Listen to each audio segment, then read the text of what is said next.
It's July the 17th, 2019. This is 508, a show about Worcester. I'm Mike Benedetti. This is Brendan Milliken. How's it going, Mike? Brendan, it's going super. Brendan, what happened to Womag? Womag imploded, it appears. Tell me about Have we not talked about this? We haven't really. I think we talked about it a little bit. We talked about whenever Womag became only Bill Shaner. Yeah, okay. But we still haven't talked about when Womag became...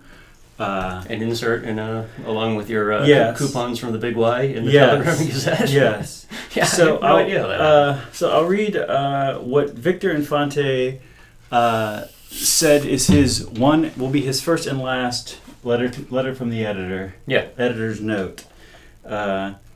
He says, if you're reading this in the print edition of Worcester magazine, then there are pretty good odds you discovered it inserted in your Telegram and Gazette, which was probably a little strange.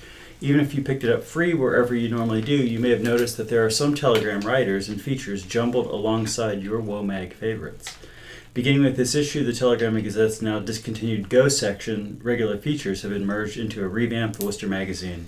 It means stuff from Barbara Houlet, Matthew Toto, Richard Duckett, the calendar section, Victor's music column, and still keeping Bill Shaner, Janice Harvey, Sarah Connell, Jim Keogh. So it's just like features, so it's like appropriate TNG features plus extant Womag features all put into a thing which is both a free weekly and an insert in the newspaper. Yeah. And look, I mean, it's probably not worth needling or heckling from the peanut gallery Womag for financial woes or the state of media and whatnot. Sure. Because, I mean, like what you just read, there's a really great list of people who are still working there, and the fact that they're remaining and staying dedicated to what they've been trying to do at Womag for quite some time now, that's a pretty big deal. And we should be celebrating that on some front. Over on the side, there's this whole other conversation that needs to take place that Womag probably shouldn't be the poster child for, that we probably do need to have a bigger conversation about the media landscape in a lot of cities like Worcester. Yeah. Which I know Bill was actually up at the State House last week testifying in front of a House committee that is looking to start doing some studies on how the changing media landscape has impacted communities our size and smaller. Yeah. 'Cause that's the thing, right? It's like Boston still has no shortage of media. It's a huge media market.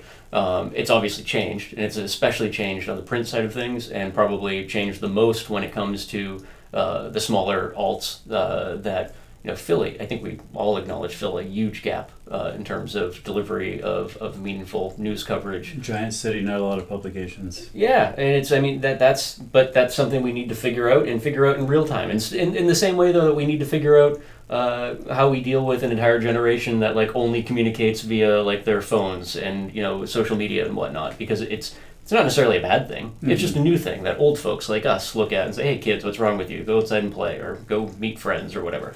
But it's a changing landscape, and it's probably just changing, like a lot of things that are technology based, changing a little bit faster than people are comfortable keeping pace with. Yes. But eventually it's going to sort itself out. Yes. I mean, and this journalism thing, this local journalism thing is one of these things which, you know, 15 years ago, even 10 years ago, I felt like, okay, this is an ongoing and accelerating problem, but we are going to find solutions. We're going to be visionaries, and we're going to find solutions. And man, I don't think that that's happened.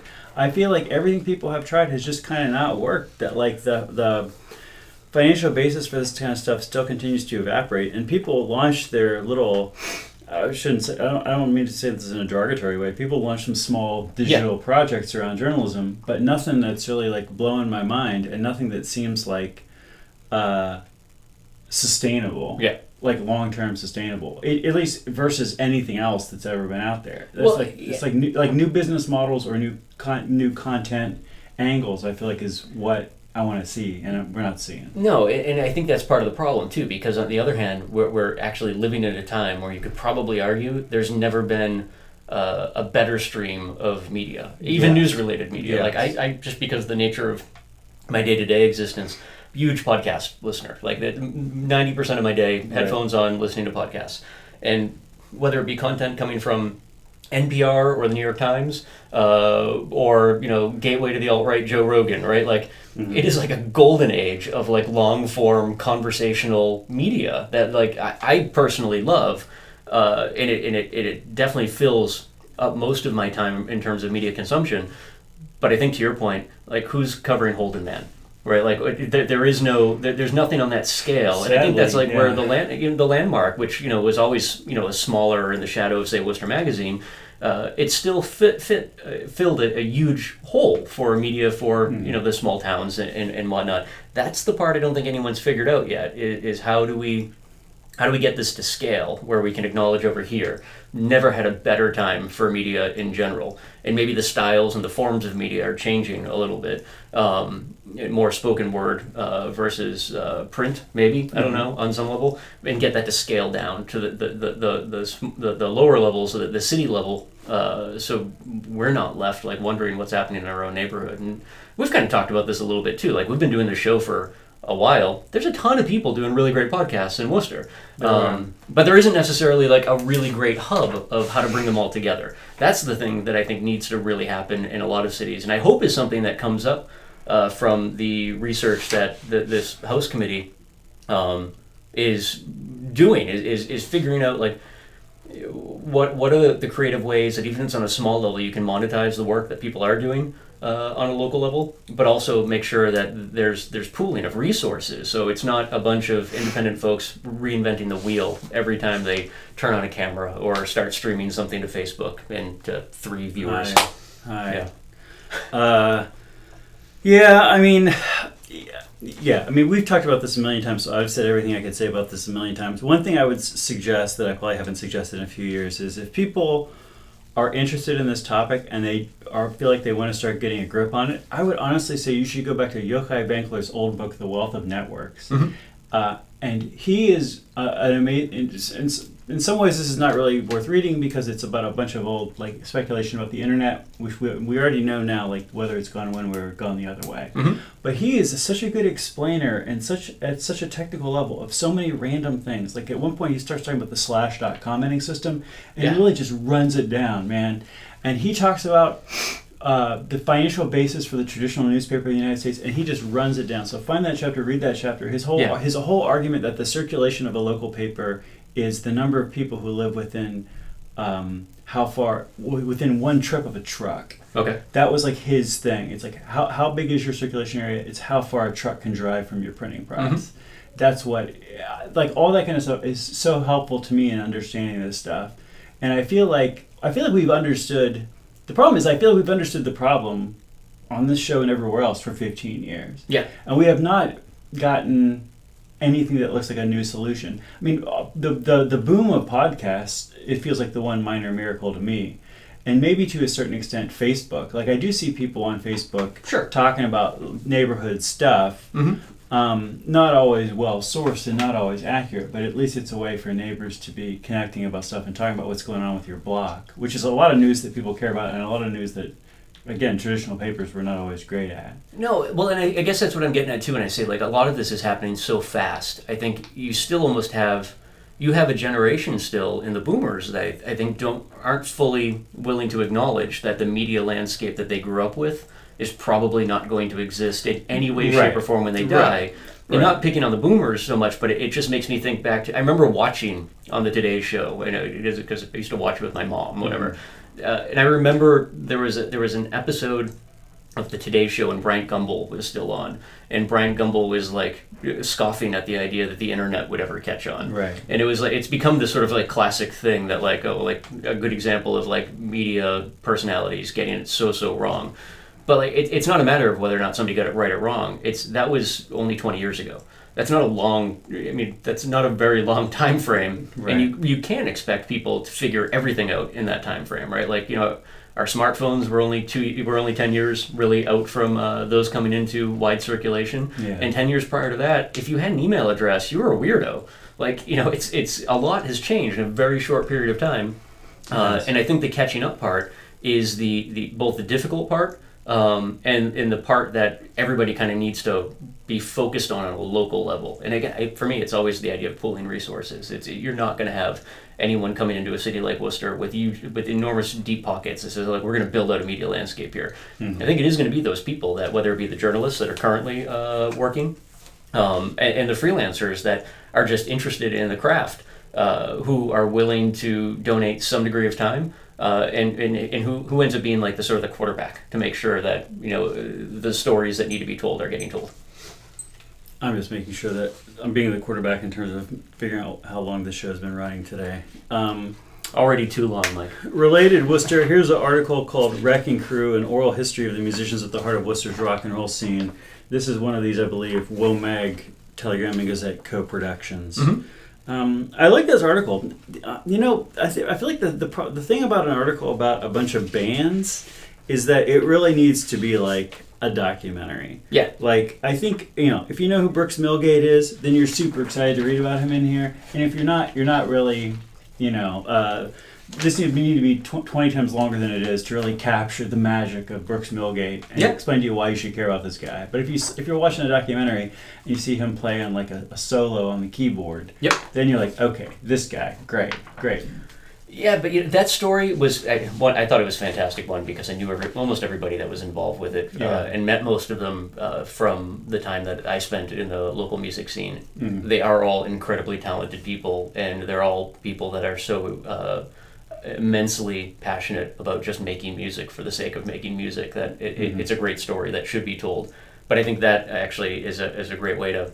It's a segue, right? I mean, it's like the reality is that we don't have in our media landscape, right, like enough people who can be cheerleaders for this music scene that we have that is incredible. And it's like one of those things that a lot of people don't even realize it exists, right? That on those Tuesday or Thursday nights when you're asking yourself, what are we going to do tonight? Like, there's no shortage of places where you can go where there's incredible stuff happening with incredible people, incredibly talented artists. And a lot of it just kind of goes unnoticed, except by the small community that is a part, relatively small community that's already built in and a part of that. It's that's a perfect example, I think, of whereas our media landscape has changed over the years. There's only so much time and energy available to dedicate to the kind of coverage that it deserves. Yeah. Yep. Well, speaking of new media, here's an article in Mass Live with the headline is 5 to 10 years ago, downtown was the place to be. It was friendly. Oh, no, wait. 5 to 10 years ago, downtown was not the place to be. It was not friendly. Come on, Mass Live. This is a garbage headline. Downtown was fine 5 to 10 years ago. You're not gonna, this is an article about how there's the business improvement district downtown. Mm-hmm. It has about $1 million annual budget now. This is based on assessment of basically people paying like a fraction of property taxes towards this thing, and they have private security and they have dudes picking up trash on the street. And it's nice that we're spending that, or it's nice that the downtown businesses are spending an extra $1 million a year on security and on trash pickup. I feel like this is an ignorant headline. This is just like I never 5 10 years ago I never went downtown, but heard it was bad. But now I've been there and it's great, and it's great because it's not 5 to 10 years ago. Come on. Man, this is I think one of those tough things with Worcester in general, right? And it's shaking a bunch of bad awful stigmas that we've just lived with for an extended period of time. Like, you could probably make an argument that when I was spending the majority of my time downtown, I was spending the most time that I spent downtown, which was probably early teenage years. Mm-hmm. That was when the city was at its worst, like violent crime-wise. But ever since you started staying at a downtown's really bounced back. Once I left, once all my friends were gone, it's definitely changed for the better. We've got to shake this strange stigma that the city is dangerous and dirty and unfriendly and awful things are going to happen to you as soon as you get out of your car. Yeah, it's what I like about this ambassador program. But that headline's junk. Yeah, I mean, I feel like in terms of accuracy, it's bad. In terms of marketing, it's probably good because it's basically embracing. It's saying, do you have a dumb, uninformed opinion of downtown Worcester and how bad it is? Well, guess what? We're going to validate your opinion, but tell you times have changed. There's now a dude in a polo shirt who has $1 million who's fixed it.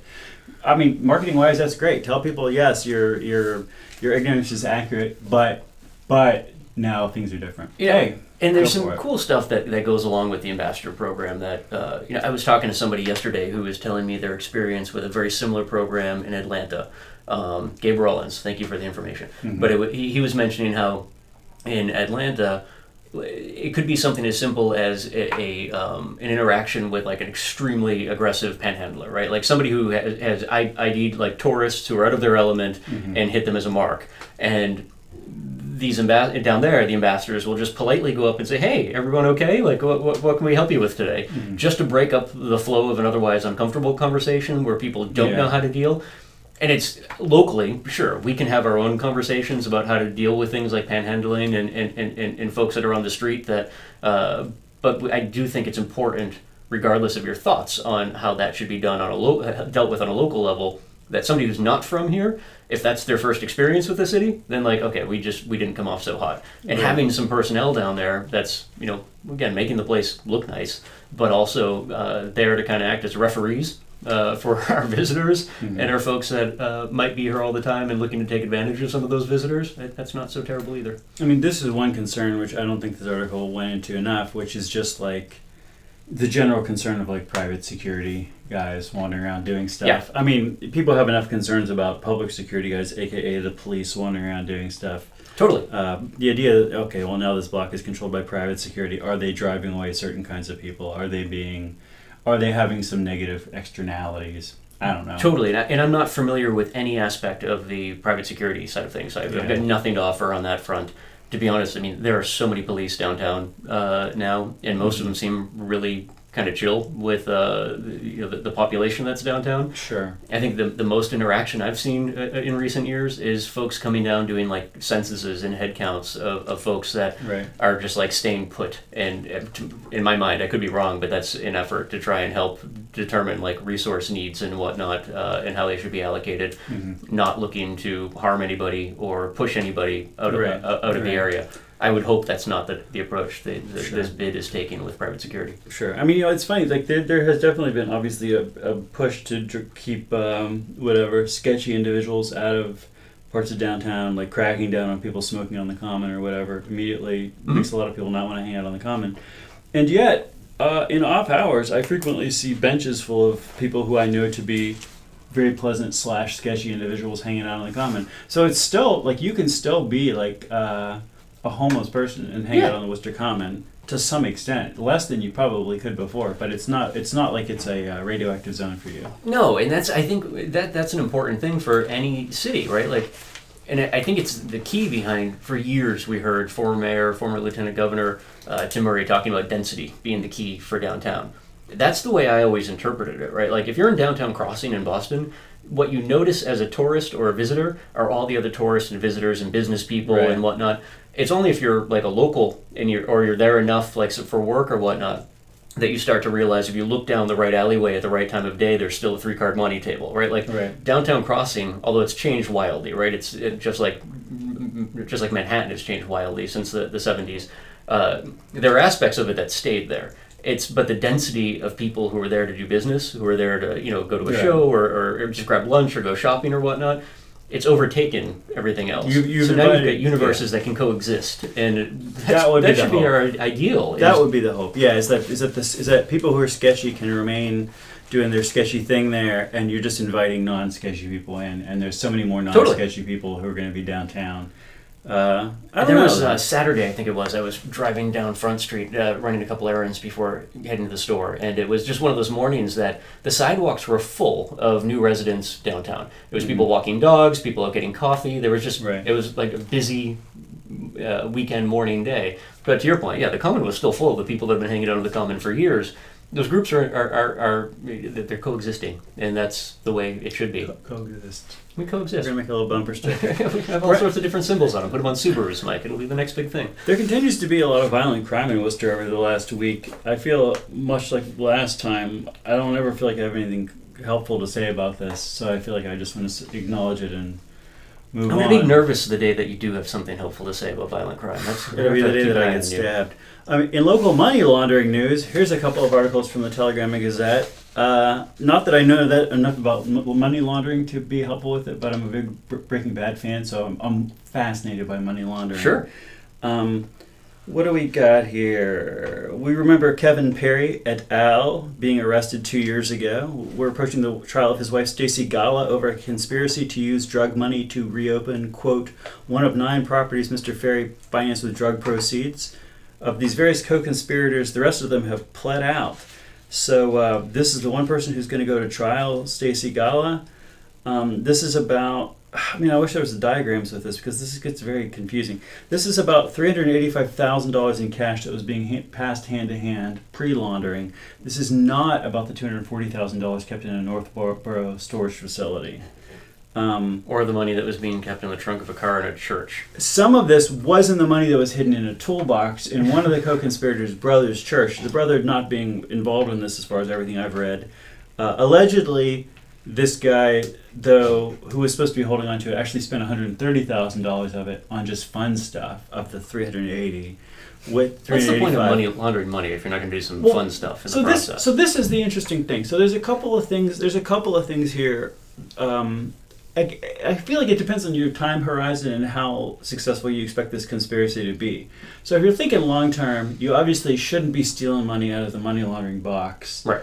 And spending it on your own goofing around, because then it's just going to come back on you, and it's just going to cause problems on you. Sure. And it's going to hurt your conspiracy probably.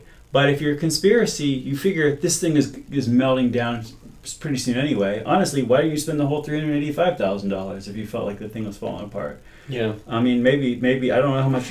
I guess it could have been very bulky. It's possible. So you know this, but I mean, our viewers probably. I have not seen Breaking Bad, so this is one of those things that you could probably help me out with. Right. But I'm going to guess in a lot of money laundering schemes, retirement planning is probably not one of the items that's high up on the list. I'm not talking about retirement. I'm just talking about, if you get all that cash kicking around, you would think that you'd want to put some aside for a rainy day. I mean, there's also in this article, toolbox in a church parking lot. There's definitely some sort of jailhouse confession. Somebody allegedly said that there were millions of dollars out there related to this, which is so this $385,000. It also may be that you just spent $130,000 because you're like, we have like $130 million in various toolboxes around. You tell the me city. There's millions of dollars in cash kicking around various toolboxes in various church parking lots. That's what I get here. So the other sort of trade-off that I'm trying to understand here. So Ms. Gala has a court-appointed lawyers, and again, she is going to taking this to trial. So I think we all know, at least from watching television, that taking this stuff to trial is more of a roll of the dice than making a plea agreement. Yeah. That if convicted at trial, the idea is that you would get a more severe sentence than the plea agreements you'd been offered. And that most things that go to trial, the person ends up getting convicted. By no means all, but the chances are not in your favor. So if you're in that situation and you have a court-appointed lawyer, for reasons made unclear here, possibly your funds are all seized by the government or something because of all this money laundering stuff. And, again, like that's something where I wonder to what extent this is a thing where you say, listen, these prosecutors are way overcharging me and this is going to fall apart at trial. And so I'll play chicken with them with this. And to what extent is this just like a terrible idea? Yeah, it sounds, the way you describe that sounds less like rolling the dice and more like flipping a coin.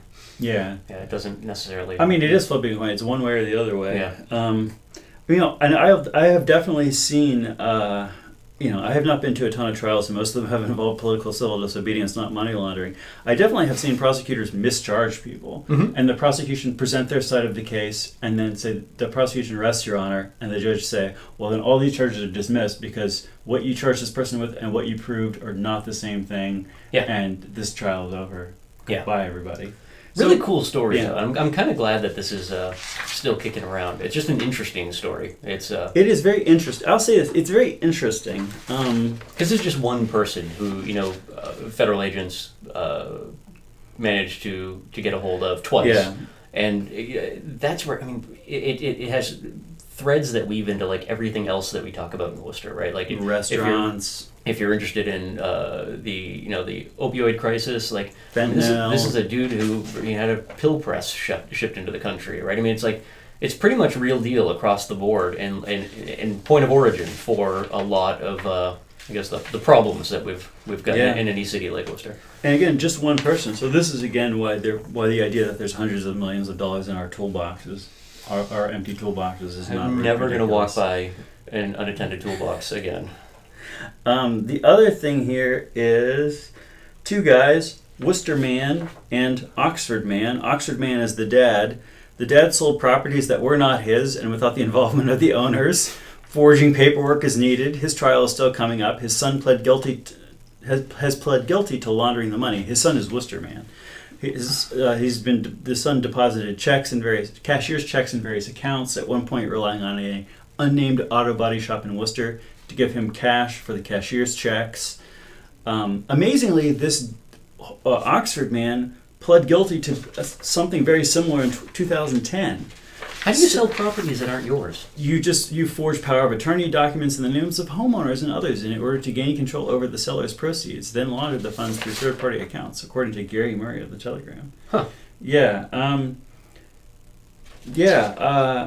This is another one of these judgment questions, I guess, is let's say you are caught and plead guilty to a certain kind of fraud, and then it's time to do something else with your life later on. Do you say, I'm going back to that kind of fraud because I'm good at that kind of fraud? Or do you say, I'm going to go back to a different kind of fraud because that kind of fraud people are already going to be suspicious of me? Well, in the case of Oxford Man, it seems like you stick with what you know. Again, there's a lot of angles here. The third angle would be to say you're actually not good at that kind of fraud. Because the not getting caught part is a big part of the fraud. Anybody can do fraud and get caught. Yeah. Anybody can go up to somebody and say, here, do you want to buy the Brooklyn Bridge? Give me $1 million. So I will rephrase, in the case of Oxford Man, it seems like you go back to what you know because it's all you know. It could be. I don't really know any of the details on this one. Again, these are all interesting articles. I wish all these articles were like 10 times longer. I would definitely read all these articles if they were 10 times longer. In activism news, we have that the Telegram and Gazette, Scott O'Connell, reports that Eversource has fixed a bunch of gas leaks at 5 schools in the city, 6 weeks ahead of schedule. And now the leaks were brought to public attention by the group Mothers Out Front, which is a bunch of moms doing some political organizing. And actually, the school committee has now said the school department themselves need to get involved with this. In part because Mothers Out Front was like, we had people test for these leaks and find these leaks, and now Eversource says they're fixed. And we're going to take their word for it because it was really expensive to pay for those tests. Yeah. And we're not going to raise that kind of money again in order to do the follow-ups. So the school committee once says, like, all right, somebody should be doing these follow-ups. Somebody should be keeping track of this, maybe officially. I hope that the school department doesn't debate that. That seems like a pretty much a no-brainer. I mean, school, you should not have gas leaks. There's lots of things that are missing from public education today, Mike, but gas leaks, not one of them. Well, I'm impressed by this. You could argue that this is a bit of a small issue as far as issues go, but I think that they did this campaign really well. This is maybe the first campaign that they did in the city of Worcester. So, like, good inaugural campaign, guys. Like, I'm impressed at how they incorporated the government process into their campaign. As I've complained many a time, Worcester activists frequently ignore government processes when they're doing this kind of stuff. And I think because of ignoring it, then they either get less than they could have gotten if they win, or they lose when they didn't necessarily need to lose. For example, if you need the school committee or the city council to condemn gas leaks, you can actually give them a petition saying gas leaks are bad, and Gary Rosen or whoever can stand up and say, yes, I vote gas leaks are bad. The other thing is you can do a bunch of stuff and totally ignore the city council and just sort of expect that you're going to eventually coerce Gary Rosen into writing his own statement why gas leaks are bad. And, like, why do you want that? It's less likely to happen than that Gary's going to endorse your existing statement. It shows that you can push around Gary Rosen, but you know what? Gary Rosen, like, he's a public official. He's cool with being pushed around to a certain extent. Is that the timeline that we're living in now, where we're not entirely sure where Gary Rosen falls on gas leaks? I mean, you know, I feel like Gary Rosen, it's hard to say. I'm not saying that he's in favor of gas leaks. He may have some sort of visionary plan saying, like, this is free gas that we could be taking and using to power our schools. We should be building gas collection units on the sidewalks, pulling in this natural gas vapor, condensing it, and using this to power our schools free of charge. The engineer in you is coming. Gary Rosen may have some totally outside, I mean, he definitely has a totally outside of the box vision of what's going on here. And so that may be what it is. But if you want Gary Rosen to not say something crazy, you could just be like, gas leaks are bad. Here's a piece of paper that says it. I'm a citizen who says it. And Gary can be like, they are bad. Let's say that they're bad. Let's yell at Eversource and get them. I really hope that when Oxford Man gets out of prison, that's his next scam, is he's going to start a free natural gas collection system that is going to... You know what's funny? We spent a couple of years kind of... talking about water infrastructure. Yes. And like how it's one of those things that, well, we know we need to fix it. It's crumbling in old cities like Worcester, but that the costs are just so astronomical that I think we should redirect more. We should. This is one where I think we should lightly support mothers out front, and I support them. Yeah, well, likewise. But I mean, like, we don't need to do formal endorsements because I don't think it would actually help their cause at all. No. But yeah, let's forget about water for a while, because like even if the water infrastructure in Worcester just completely collapsed tomorrow, we still have polar, right? Like, I mean, it does rain. It rains. Like there will be forms of hydration. If our gas infrastructure completely collapses, like on some level, we start blowing up. That seems like we don't want that. We don't want that. What city that happened in? Dedham? Well, there's a couple. Somerville? I feel Brookline? like when I was working out in Boston, it seemed like once a day. There was a couple summers. It seemed like once a day there was like somewhere in Greater Boston a house just disappeared.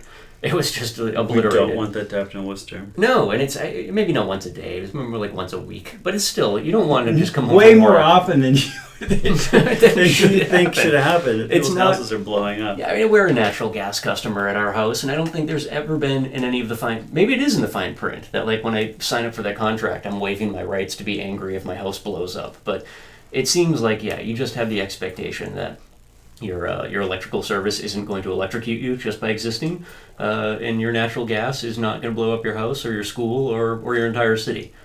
Well, we should focus on this a little bit more. Galen Moore of Mothers Out Front, who's a great lady, has said that the group plans to draw attention to other vulnerable areas, parks, health centers, and recreation Worcester sites. Not your house, but you could connect with these folks. Or, yeah, I don't know. It would be interesting. I don't really understand anything about gas leaks. Like, I don't understand if they're more or less likely to happen in a school zone than anywhere else. If they're every block of Worcester has gas leaks, I have no idea. Well, there was a couple down the Highland Street area over the last year or two. Oh, But, yeah. significant ones, like, intersections and whatnot having to be shut down. And Yeah. Well, Brendan, Michael? oh no, people are talking in the hallway. Brent crude oil is $65 a barrel, down 4% on the week and down 11% on the year. Bitcoin is $9,400, down 24% on the weekend, up 27% on the year. So we have both Brent crude oil and Bitcoin down in the same week, pretty substantially in both cases. Just July. Yeah, and Brent crude oil has basically just been Everyone's on blipping vacation. around. Nobody's buying Bitcoin or oil. Down 24% on the week is back down into the 4 figures out of the 5 figures feels like a big deal though. Yeah. Time to buy again? Who knows why?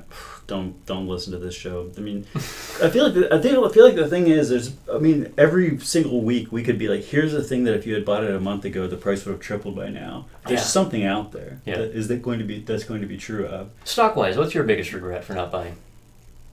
I don't have any regrets stock-wise. No? So you own all of the stocks that you should have bought. This is why you're not out looking on the streets looking for tool chests full of millions of dollars in cash. Like, I by no means maxed out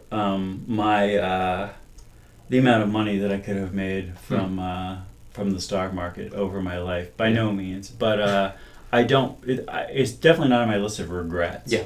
Like, I feel like I'm definitely of a background where it's like, if there's enough money around, then things are fine, and that fine is as good as they're going to get. Yeah, that's reasonable. If I had an extra if I did have a toolbox with $100 million in it, I would probably be traveling more, but I don't feel like my fineness would go up, and I don't feel like... Could I make a suggestion that yes. If you did have a toolbox with $1 million in it, you would get a good financial planner and not just carry around a toolbox with $1 million in cash? That would just be poor form. You don't want to travel with that. Walter White used barrels, by the way. Barrels? Yeah.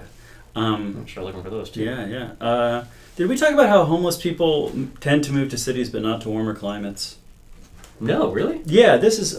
I don't even know if I can find this paper.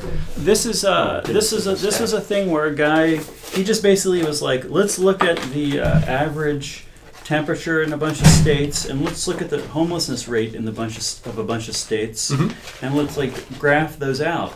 And there's really no correlation. Like, people are just yes, but the one correlation is that I feel like I was just reading something recently about LA, certain parts of Florida, and even Hawaii being huge refuges for homeless folks, mostly based on the weather. There's definitely people who move to places because the weather's good who are homeless, but not enough to be statistically a big bump.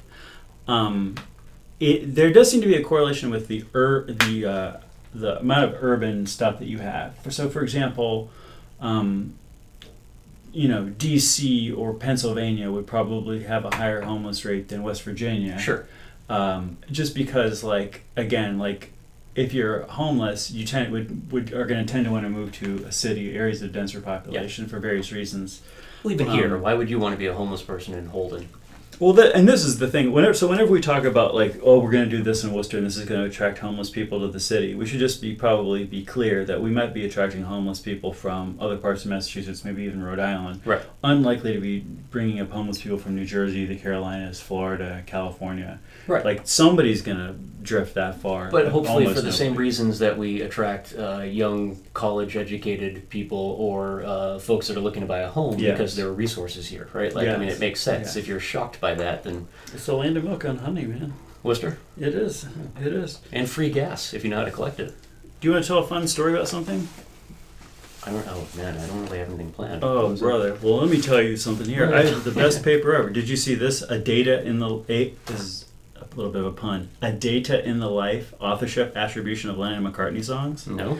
This is from Mark Glickman and Ryan Song at Harvard and Jason Brown at Dalhousie University in Canada. They say in their abstract, despite having authored songs under the joint credit agreement of Lennon and McCartney, it's well documented that most of their songs or portions of songs were primarily written by exactly one of the two. Furthermore, the authorship of some Lennon and McCartney songs is in dispute with the recollections of authorship based on previous interviews with Lennon and McCartney in conflict. For Lennon and McCartney, songs of known and unknown authorship written and recorded over the period 1962 to 1966, we extracted musical features from each song or song portion. Features including melodic notes, chords, melodic note pairs, chord change pairs, and four-note melody contours. We developed a prediction model based on variable screening, followed by a logistic regression with elastic net regularization. Out of sample classification accuracy for songs with known authorship was 76%, and so we then applied our model to prediction of songs and song portions with unknown, or disputed authorship. So this is kind of an interesting thing. People have done similar stuff with Shakespeare, or I think with other documents too, where you just kind of let a computer look at the document and find certain characteristics of it, how often the person uses the word of, sure, how commas are used or whatever, and then you say, boy, this looks a lot like the way that Nixon wrote, or this looks a lot like the way that whoever Pat Buchanan wrote, and so now we can tell whether Pat Buchanan or Nixon wrote this particular policy statement. These results offer interesting interpretations of musical features that distinguish McCartney and Lennon songs. This is actually fascinating to me. The website for this paper is great. This is one thing, is that this paper has a great website. Like, you can say okay, in my life, tell me about in my life, and it will say, here are the McCartney characteristics in general, here are the Lennon characteristics in general, and here are the characteristics that In My Life has that match McCartney and Lennon. And therefore, percentage-wise, we think In My Life was written by...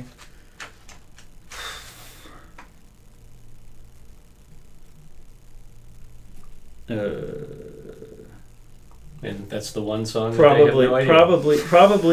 Probably Lennon. It says so. They don't. This is a funny thing. That they do is that they basically talk in terms of McCartney percentage in here. They really never run Lennon percentage. The Lennon percentage is 1 minus the McCartney percentage. Anyway, but it's interesting to see somebody say this is what McCartney sounds like and this is what Lennon sounds like. I have not actually sat down at a piano and run through these. I would be curious to see this. Yeah. I do have something for you. Yeah. We should have talked about this last week. Yeah. It just dawned on me that we didn't. Yeah. Juggalos? Yes. Their makeup is defeats facial recognition software in camera. I think really true. Well, we should. There's a thing. This is the thing. Is that you're right? Is that there are certain in our dystopian future, we're all going to be juggalos, Mike. There are certain kinds of makeup that you can wear that will defeat a face recognition camera. But much like we talked about, there was a certain kind of you could wear a certain design on a shirt that would foil one particular algorithm of human recognition. But other algorithms of human recognition were not fooled by that. Mm-hmm. And in fact, that algorithm probably immediately was fixed so that it no longer got confused by that abstract drawing on that shirt. And this is, I think, true about the facial recognition stuff too, is that you can find these sorts of problems with specific algorithms, but it's not like a generalized like blocking of facial recognition. Yeah. Okay. Yeah. I mean, so this is why I don't have to start worrying. This is why I'm kind of disappointed. Makeup. I feel like there's so many interesting things you could say about the Juggalo movement in general, any given week, that whenever I see this kind of stuff spread around, I'm kind of like... That's what you focused on? Right. This is what you care about? Yeah. This is not very exciting. Yeah, boy, I could read this thing about McCartney and Lennon forever. Please don't. Yeah.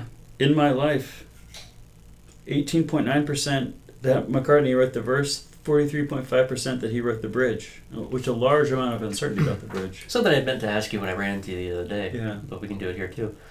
I heard a bunch of people speculating that Worcester was one of the cities that was expecting ice raids Okay. over this past, which never came to fruition anyways. Yeah. Had you heard at all through your activism circles as to whether or not that was actually expected? People talk about it a lot.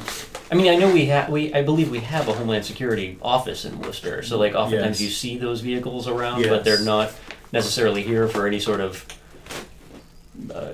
specific. It's just because this is where they work. It's Yeah, not we like- have these vans. I mean, this is one of these things. I feel like this is one of these things where I feel like there hasn't been enough ice raids for enough years to even have a sense of who has the right intuitions on this and who is credible on this. I guess where topic. I was going to go with it. Have you read much at all about? I always pronounce this wrong. Even did it with the Lord of the Rings stuff. Is it the Palantir? Is that the little Palantir? The Palantir? Yeah. I'm going to let you say it from now. This is Peter Thiel's evil surveillance Yeah, organization. have you read up on this at all? Yes. It is fascinating. Like Peter Thiel is one of those guys that he's a real life Bond villain. He's a gateway to the alt-right. But he is also. I think he's what you find on the other side of the gateway. But he's also one of those guys that is like so crazy intelligent and like bizarre in his intelligence and whatnot. I almost feel bad for him. Like I almost feel as though he's one of those folks that really is just identifying problems that probably shouldn't be solved, in coming up with technological solutions for them, and then making boatloads of cash in the process of it. But yeah, that software in particular, or the company itself, but what they're capable of, it's basically like you or I. Like a law enforcement, any law enforcement agent who had access to their database could just enter into a terminal or their phone, Mike Benedetti, and their algorithms are going to be able to tell that law enforcement agent or anyone who has access to the technology basically where you are right now, but be able to do so also in advance. So it's like, where will you be tomorrow? It's kind of like the whole pre-crime thing is. They've figured that out. It's horrifying. But I stumbled down a rabbit hole of stories about it over the last week or so. I think it came up a lot in terms of the proposed ice raids. But just knowing that that's out there, that's an amazing piece of technology that nobody should have invented. This is one of these issues I think about back to 15 years ago when it felt like maybe we can get our act together and not have there be so much persistent surveillance of everyone in society. And 15 years later, it's like all people wanted surveillance of themselves. All people wanted surveillance of everybody. And maybe eventually that will prove to be, whenever I read about sort of autonomous drone swarms bombing areas, I'm like, well, yeah, like totalitarian control of your population is one way to avoid those kinds of terror attacks. I'm not sure how else you do it. So maybe, other countries, freer countries, will start having everybody get blown up by tiny helicopters, and we'll just be like, hey, we know where everybody is tomorrow. Yeah. We definitely know who's building drones and who's bringing them into the country and all that stuff. And those people are all right. We arrested those guys a year and a half ago. Yeah. It's called computers, people. Yeah. Wake up.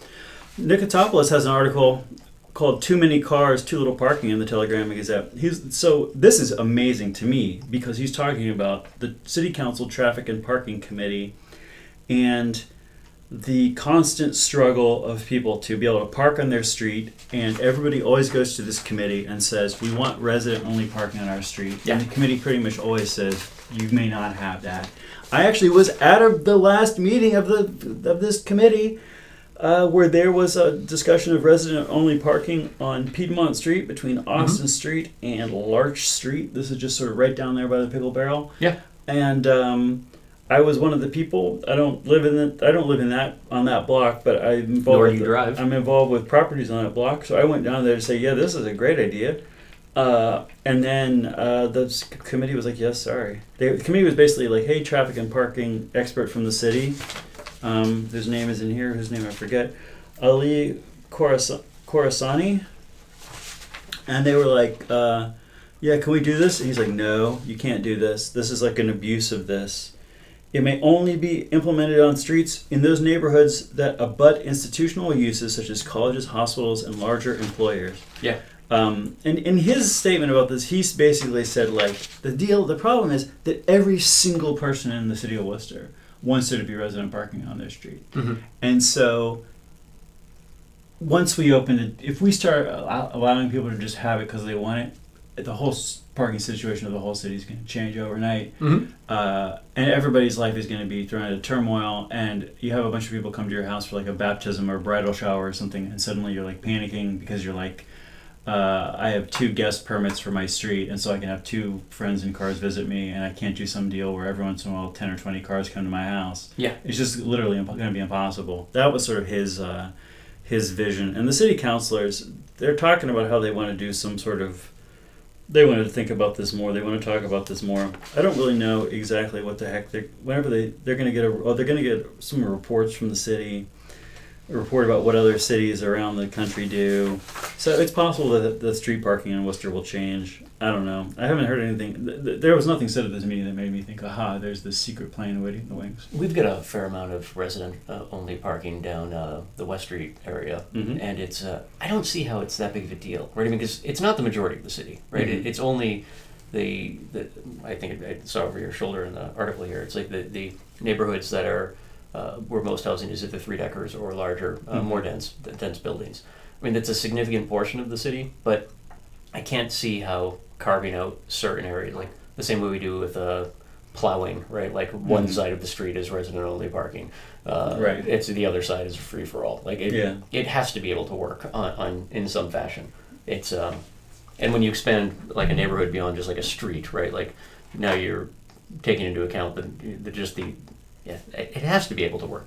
And to your point too, about you're having people over your house. Well, there are other parking options too.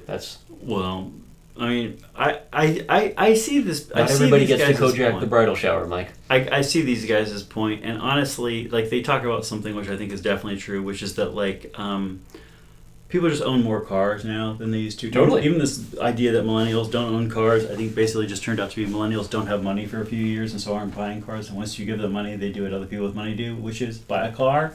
And so now you've got a 3-decker where it used to be 3 working class families, and maybe one of them owned a car, or maybe they owned 3 cars total for the 3 families.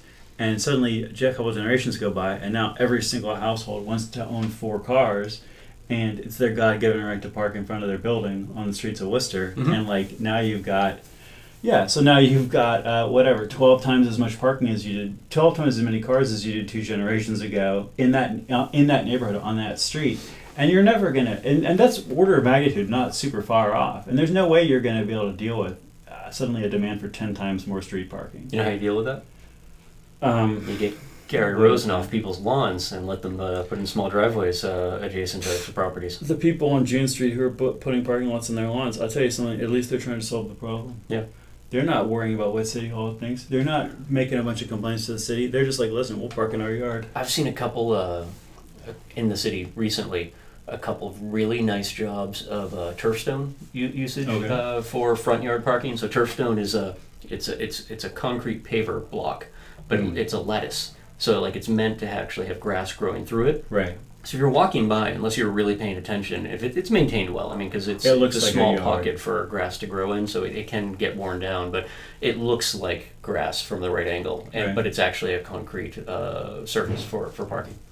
This is kind of like if you just let your driveway deteriorate and there'll be cracks everywhere and grass will grow out of all the cracks. That's kind of what I'm trying to work on at my house. Yeah, I don't really like my driveway. It's very long and doesn't serve a real purpose. I'd rather it be lawn. Yeah, I mean, Mr. Katsopoulos points out here that this is the kind of thing which 25 years ago would have seemed like a little weird to to say, hey, whenever Worcester's like booming and really doing well economically, and a lot more people of means are moving into the city, we're gonna have a huge problem of people wanting to park in front of their apartment. You mentioned something too that I think is funny, that for years we were saying millennials weren't buying cars, they weren't doing whatever. As older folks, did we really just spend like the last decade picking up, like were we basically saying, hey, these 16-year-olds aren't buying houses, like what's wrong with them?